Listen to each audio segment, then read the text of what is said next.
In this video, we'll talk about Taylor series and Maclaurin series. So starting with the definition, suppose that I have a function f that has derivatives of all orders at x equal a. Now, what does it mean to say that f has derivatives of all order at x equal a? This means that f prime of a exists, f double prime of a exists, etc. The nth derivative of a exists, and so on. So you can differentiate f as much as you can, and it's always differentiable at a. It could, maybe it's not differentiable everywhere, but it's differentiable at this specific point. Then we define the Taylor series of the function f at a by the following series. This power series is defined by the summation from n equals 0 to infinity, the nth derivative at a over n factorial multiplied by x minus a to the power n. So here it's centered at x equal a. You see its power series centered at x equal a. A special case, when x is equal to 0, you just replace a by 0, and this special case usually we call it Maclaurin series. Okay. So here's an example. I want to find the Maclaurin series for the function f of x equal e to the x and determine its radius of convergence.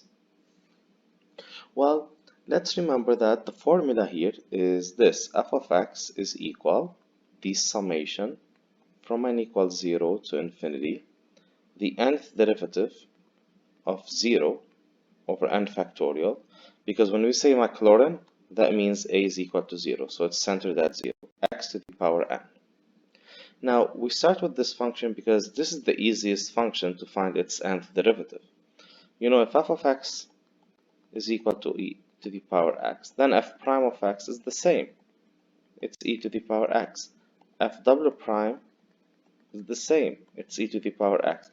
So you can see that fn of x, the nth derivative of x, is equal to e to the power x as well. If I plug in 0 here, so fn of 0 is equal to 1. So as you can see, that e to the power x is going to be equal to the sum from n equals 0 to infinity, 1 over n factorial times x to the power n, or sum from n equals 0 to infinity x to the power n over n factorial. This is called the Maclaurin series of f of x equal e to the power x. This is really nice because you are writing the exponential function e to the x as a power series. Moreover, it's easy to find the I think we have done something very similar before, maybe the same one. Using the ratio test, you can find the radius of convergence, and the radius of convergence here is going to be infinity. This means what? When r is equal to infinity, this means that the interval of convergence is from negative infinity to infinity, meaning that this formula, that f of x is equal to this summation, is correct for every x, not just in a small neighborhood of the center 0. So for example, e to the power 5 is equal summation from n equals 0 to infinity 5 to the power n over n factorial. You see, the sum of this series is just e to the power 5. We didn't know this before. You know, we only knew how to find the sum of geometric series if it's convergent and telescoping, but to find the exact value, we didn't know this before. But some special now you know, like for example, x to the n over n factorial, if that's the general term, so its summation is going to be e to the x. If I replace x by 5, I get this, and so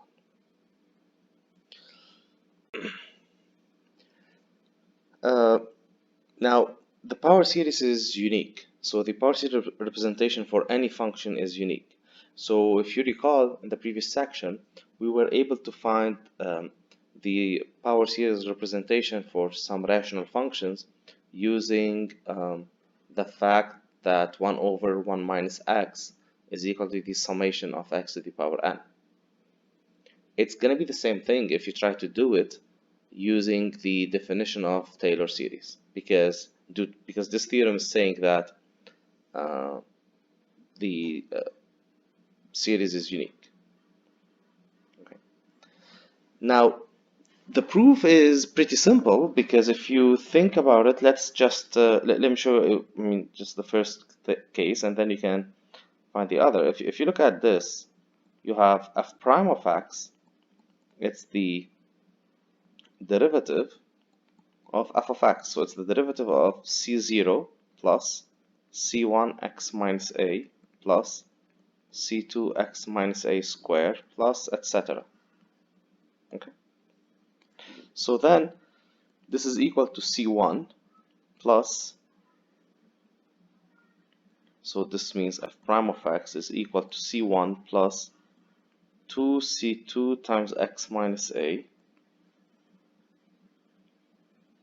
plus 3c3 times x minus a squared plus etc. Now, if you plug in a, then f prime of a is equal to c1 plus, everything is going to be 0. So that means that c1 is equal to f prime of a, and you can divide by 1 factorial. I divided by 1 factorial because it's 1, so that I can match it with this. Now, for example, if you take the derivative one more time, f double prime of x, this is going to be 2c2 plus 2 times 3 times c3 x minus a plus, the next one is going to be 2 times, no, not 2, so this is going to be 4 times 3 times c4 x minus a squared, and so on. If you plug in f double prime of a, so you're going to get f double prime of a, this is going to be 2c2, and all these guys going to be 0 plus 0. So you can see that c2 is equal to f double prime of a over 2. 2 is the same as 2 factorial here. Okay. If you keep going, taking the derivative, plug in a, everything is going to cancel. You're going to see that the next one is going to be f triple prime of a is going to be 2 times 3, which is like 6, and that's 3 factorial. So this is why you can see that these terms are unique, and they are equal to the nth derivative of a over n factorial. Okay. So this simple idea proves the uniqueness of Taylor series.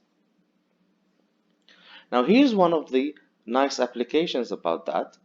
You know, I have mentioned this in class before, and I said that this is very hard. We don't know how to integrate that one using the techniques that we have. But now I can approximate this. I can approximate this using a power series.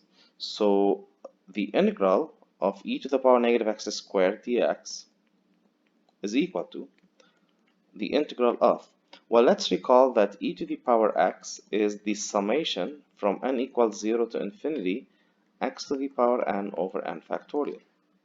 So e to the power negative x squared, I just need to substitute x by negative x squared. So that's the summation from n equals 0 to infinity negative x squared to the power n over n factorial dx.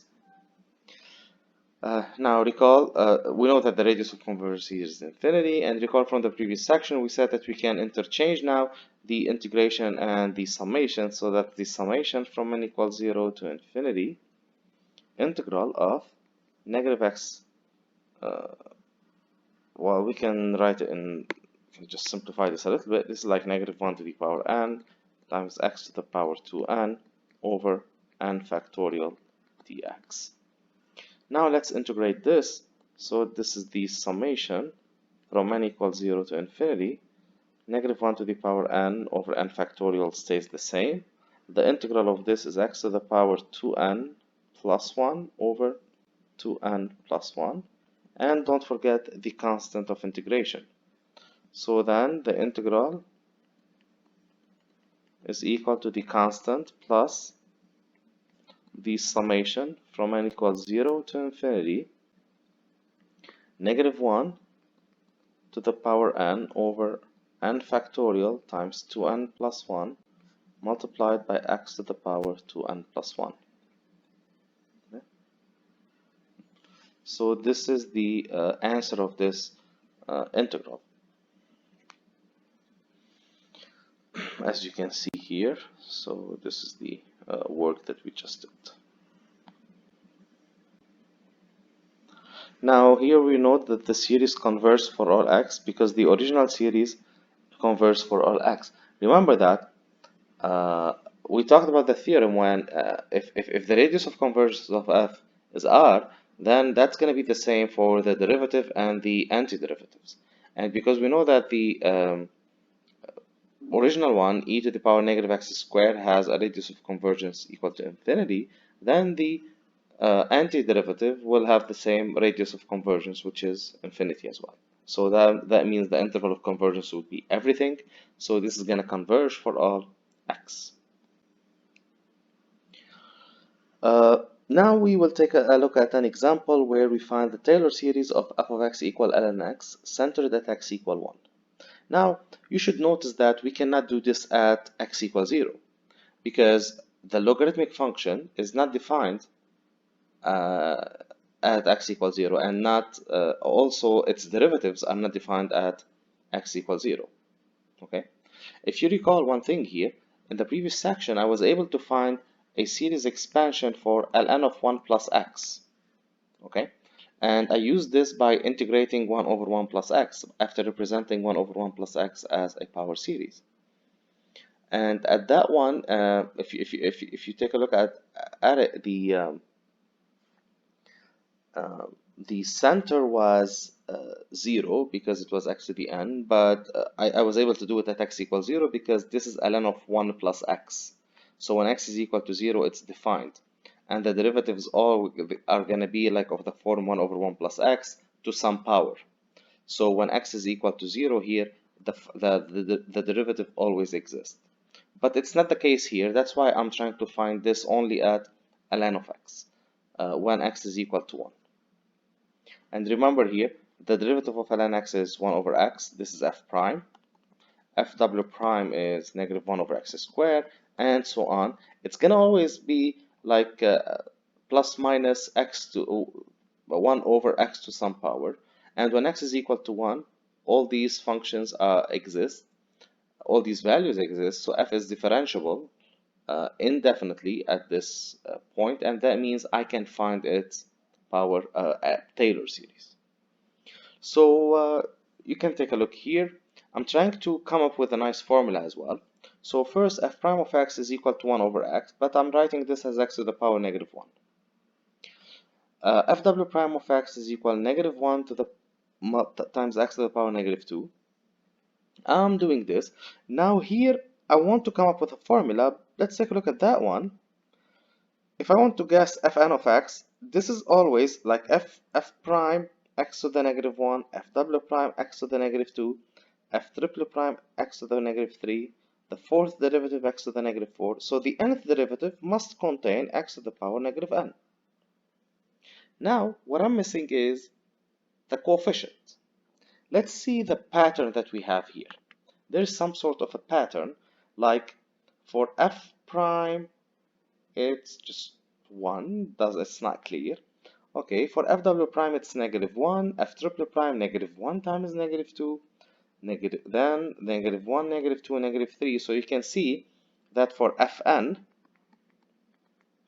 it's fn of x, okay, according to this pattern, this is going to be negative 1, negative 2, negative 3, up to how much? Well, up to negative n minus 1. Okay, it's like for when it's 4 up to negative 3, when it's 3 up to negative 2, so it's 1 less. X to the power negative n.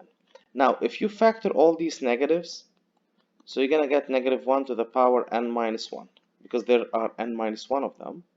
And what's left is 1 times 2 times 3 up to n minus 1. Now, this whole thing is actually the n minus 1 factorial. So this is why you can see that I have this form. Now, since I'm looking for f of x equal ln of x at x equal 1, then the power series looks like this: summation from n equals 0 to infinity fn of 1 over n factorial times x minus 1 to the power n. Okay, so now I know that fn of 1, if I replace x by 1, it's going to be just negative 1 to the power n minus 1 times n minus 1 factorial. So I'm going to put this guy right here and then try to simplify. So this is what's happening here. N minus 1 factorial over n factorial. You can simplify by n minus 1 factorial, and there's an n left in the bottom. This negative 1 to the n minus 1 stays the same, and that would be the power series representation for ln of x. Okay. Now, to determine the interval of convergence, you can use the ratio test. Okay. So the ratio test here should show you that this is gonna converge. So the radius of convergence is gonna be 1. Okay, you can check it. And when you want to find the interval of convergence, only one endpoint is going to work. You can again take a look at how we found the interval of convergence, how we checked the endpoints in the previous lecture, the one when we derived this using rational functions. But again, you can use the ratio test here. So you start, for example, an plus 1 over an. This is equal to absolute value of negative 1 to the n over n plus 1 multiplied by x minus 1 to the n plus 1 times n over negative 1 to the power n minus 1 times x minus 1 to the power n. So this is equal n over n plus 1, the absolute value of negative 1 to the power n and n minus 1 is going to be 1 times x minus 1. I'm going to cancel by x minus 1 to the n. Now this goes to x minus 1 in an absolute value when n goes to infinity, because this guy goes to 1. So then x minus 1 is less than 1. So r is equal to 1. Okay, now this means what? This means that x minus 1, that x is between 2 and 0. X minus 1 is between 1 and minus 1 at 1. Now you have to check the endpoints. Okay, so check the endpoints. When x equals 0, what do you get? And when x equals 2, what do you get? Okay, so when x equals 0, this is going to diverge. When x equals 2, it's going to converge. So you can verify this, and then the interval of convergence will be 0 to 2 in this case. Okay. So any x that belongs to this interval, any x between 0 and 2, I can write its logarithmic ln of x, I can write it as a power series. Now, there's something that we call Taylor polynomial, and this is just the nth partial sum. Okay, so for example, the Taylor polynomial of f of x equal cosine 2x at a equal pi, you find f of x. So here I want the degree 2. So I need to, okay, so here's the idea. Pn of x, it's the partial sum. So that's the sum. So let me call it yes. Keep it Pn of x. This is the partial sum. So it's the sum from k equal 1 up to n. Okay, so it's not an infinite series. It will stop at n. Fn of a over n factorial x minus a to the power n. Sorry, to the power k. Fk. This should be k. Fk of a up to the power k, and k takes values from 1 to n. So here we show a simple example. P2 of x, so the polynomial of degree 2. F of x equal cosine of 2x. Then f of pi is equal to cosine of 2 pi. It's equal to 1. F prime of x is equal to this. So I was able to find f of 1, f prime of f of pi, f prime of pi, and f w prime of pi. I don't need more because this is up to the power 2, so I will only need the second derivative. And then I put everything here in the formula. So this is f of pi, f prime of pi, this is like over 1 factorial, which is 1, x minus pi to the power 1, fw prime of pi over 2 factorial times x minus pi squared. So you get this result. Now, what does this really mean? This really means that you can approximate, okay, so cosine of 2x as a function, this is very similar or very close to this polynomial function. But not everywhere, just near x equal pi in this neighborhood, okay? You can graph it and you can see that the graph when x is equal to pi, that these two graphs are very similar. Now, when you consider Taylor polynomials of higher orders, when you consider like degree 10, degree 100, of course you get a better approximation and the graphs becomes very close to each other. Now these are important Maclaurin series that you can, so look, you know this from the geometric series, but also this can be found the same way. You get the same result if you do it using the Taylor Taylor expansion, the one that I did for e to the x, and I showed that e to the x is this, so this was easy. For sine x, cosine x, you can do the same thing. Here, remember that this is not too bad for sine and cosine, because if you try to do it by yourself, you start with sine, then cosine, then negative sine, then negative cosine, and then you repeat that it repeats itself. But this is really important. If you look at the radius of convergence for e and sine and cosine, it's infinity. That means that these are true for all values of x. Tangent inverse of x, also this is a function that we have found its power series representation before. You get the same answer if you do the Taylor series, because as we said that the series representation is unique. Now the last one right here is called a binomial series, and so this symbol is called, the combination is represented by this formula. Okay, like for example that one, it's going to be k times k minus 1 times k minus 2, and you keep doing up to k minus n minus 1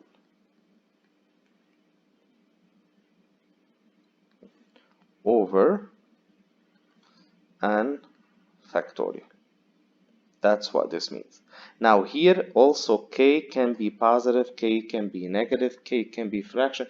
Here k can be any real number. Okay. So these are some important Maclaurin series that will help you, so you can use them sometimes if you are asked to. I'll show you some example where you need to find, for example, a limit. You know, we know how usually we find limits using L'Hopital's rule if it's a hard one, but sometimes you can also use power series to find limits. Here's some example after that one. Evaluate sine of x squared dx as an infinite series. Again, this integral is very hard. Okay, you cannot do this by using any of the techniques that we have learned before. So what do we do in this case? We have to write the power series representation of sine x squared first. Sine x from the table, this is equal to the summation from n equals 0 to infinity, negative 1 to the power n, times x to the power 2n plus 1 divided by 2n plus 1 factorial. And I know its radius of convergence is infinity. So then I conclude that sine of x squared is the summation from n equals 0 to infinity minus 1 to the power n x to the power 2 to the power 2n plus 1 over 2n plus 1 factorial. So this is the summation from n equals 0 to infinity minus 1 to the power n x to the power 4n plus 2 over 2n plus 1 factorial. Now to find the integral, we just integrate the power series, and remember that we can interchange the summation with the integral. So this is gonna be sum from n equals 0 to infinity negative 1 to the power n over 2n plus 1 factorial. Now the integral of this is x to the power 4n plus 3 over 4n plus 3, and then just add constant c. Another useful thing other than integrals is using this to find limits. So suppose that you want to find the limit of tangent inverse of x minus x over x cubed as x approaches 0. Well, what you really do here is if you substitute 0, you're gonna get tangent inverse of 0, which is 0 minus 0 over 0, so it's an undetermined form. What you do next is you can use the L'Hopital's rule, but here we need to, I'm gonna show you how I can do this using series.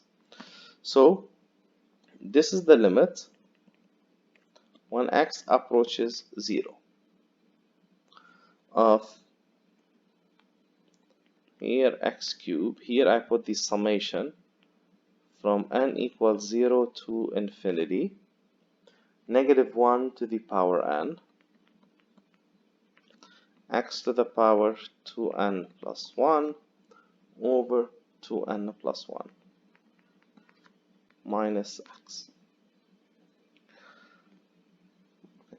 Now let's write the first couple terms. See how much, I don't know, maybe I need more than 2 terms. So when n is equal to 0, this is negative 1 to the power 0, which is 1, x to the power 1 over 1, so I get x. When n is equal to 1, then I get minus x to the power 3 over 3. Then when n is equal to 2, I get plus, because negative 1 squared becomes positive 1, x to the power 5 over 5. Plus or minus, etc. I don't need many of these. Now I want you to notice something, that this x minus this x is going to cancel. So my answer would be the limit when x approaches 0, negative x cubed over 3 plus x5 over 5. The next one, if you want, it's going to be minus x7 over 7 plus x9 over 9, and so on, over x cubed. Now let's split the fractions. This is the limit when x goes to 0, negative 1 over 3, x cubed over x cubed is 1, plus 1 over 5 x squared, minus 1 over 7 x4, plus 1 over 9 x6, plus etc. Now when x is going to 0, all these are going to go to 0. So you are left with this. So this is also a nice application, because you know sometimes like here, if you want to do the L'Hopital's rule, you're gonna do it 3 times. Okay, so because you have x cubed in the bottom, so you need to do it so that the denominator becomes 1.